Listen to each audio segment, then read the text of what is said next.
नमस्कार, ग्लोबल अड्डा आप देख रहे हैं और मैं हूं आपके साथ पुनीत मिश्रा। एक खबर आई है। खबर क्या है कि डोनाल्ड ट्रंप ने एक मीटिंग बुलाने का काम किया है। जी हां, डोनाल्ड ट्रंप मीटिंग बुला रहे हैं। किसकी? मिडिल ईस्ट के कई मुल्क इसमें शामिल हैं। लेकिन क्यों बुला रहे हैं, क्या टेंशन है, इसी के खबर की आज हम बात करने वाले हैं। क्योंकि संयुक्त अरब अमीरात यानी कि यूएई, कतर, सऊदी अरब, मिस्र, जॉर्डन, तुर्की, ओमान, बहरीन और कुवैत, इन सभी नेताओं को नेक्स्ट वीक, अगले हफ्ते न्यूयॉर्क में एक अहम मीटिंग के लिए न्योता भेजा गया है। ट्रंप की तरफ से सबको बुलाया गया है।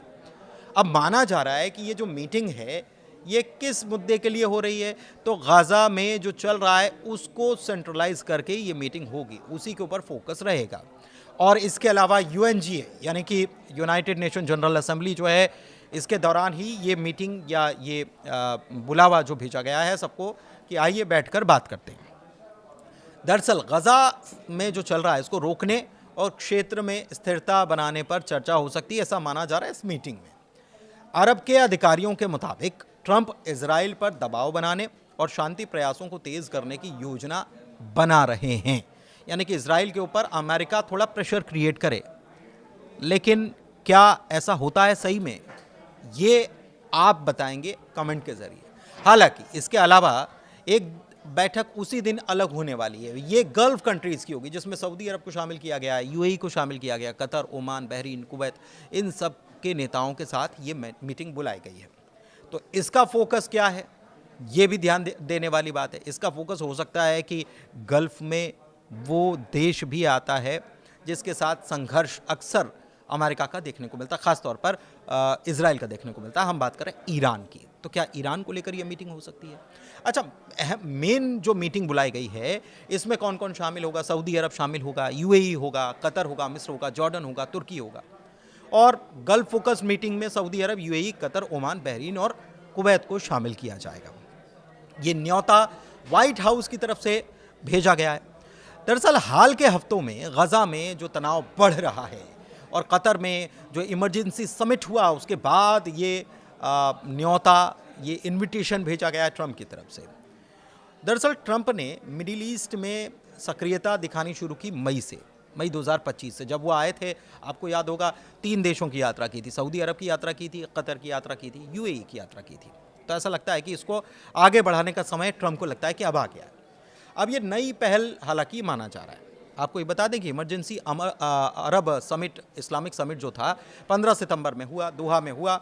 मुस्लिम अरब मुल्क जुटे और ये इमरजेंसी मीटिंग थी जिसमें अरब लीग और इस्लामिक कोऑपरेशन ऑर्गेनाइजेशन यानी ओआईसी के सदस्य देश भी थे और सब शामिल हुए। इसका मुख्य उद्देश्य यह था कि इजराइल ने 9 सितंबर 2025 को दोहा में जो हमास के नेताओं पर टारगेट किया था, इसकी निंदा करना, गजा युद्ध को जेनोसाइड बताना और कतर की मध्यस्थता की भूमिका का समर्थन करना जो वो कर रहा था।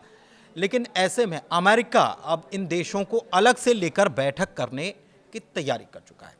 अब ये बैठक क्षेत्रीय तनाव को कम करने में क्या अहम साबित होगी, ये देखना होगा, खासकर इजराइल और हमास के संघर्ष के बीच।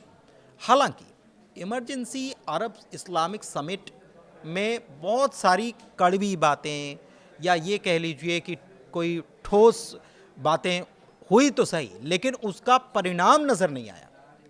यानी कि कोई ठोस आर्थिक या सैन्य कदम अभी तक उठते हुए देखे नहीं गए किसी के खिलाफ, इजराइल के खिलाफ। जैसे कि ना तो इजराइल के खिलाफ तेल निर्यात रोकने पर कोई बात की गई, ना ही अब्राम अकॉर्ड जो है उसको रद्द करने को लेकर कोई बात हुई। इसके अलावा सऊदी और यूएई ने खुले तौर पर इजराइल के साथ नॉर्मलाइजेशन की नीति को भी छोड़ा नहीं है। कहने का मतलब यह है कि समिट ने क्षेत्रीय एकजुटता तो दिखाई है, लेकिन इजराइल पर इस मीटिंग से तत्काल प्रभाव से कोई असर दिखाई नहीं दे रहा है। तो ट्रंप की तरफ से ये जो मीटिंग बुलाई गई है, आपको क्या लगता है कि अमेरिका इजराइल का साथ छोड़ देगा, या अमेरिका और इजराइल जो अलाई हैं एक दूसरे के और जिनको खबर होती है कि कौन क्या कर रहा है, खास तौर पर इजराइल क्या करने जा रहा है, इसकी खबर यूएस को पहले होती है, उसके बाद इजराइल को ये कदम उठाता है। तो क्या ट्रंप इन सभी मुल्कों को साथ में लेकर बैठक करने के बाद इजराइल पर वाकई में कोई प्रेशर क्रिएट करेंगे? ये एक बड़ा सवाल भी है और ये पता तब चलेगा जब ये मीटिंग होगी और उसके बाद इन मुल्कों का रुख सामने आएगा। फिलहाल ग्लोबल अड्डा में इतना ही। धन्यवाद।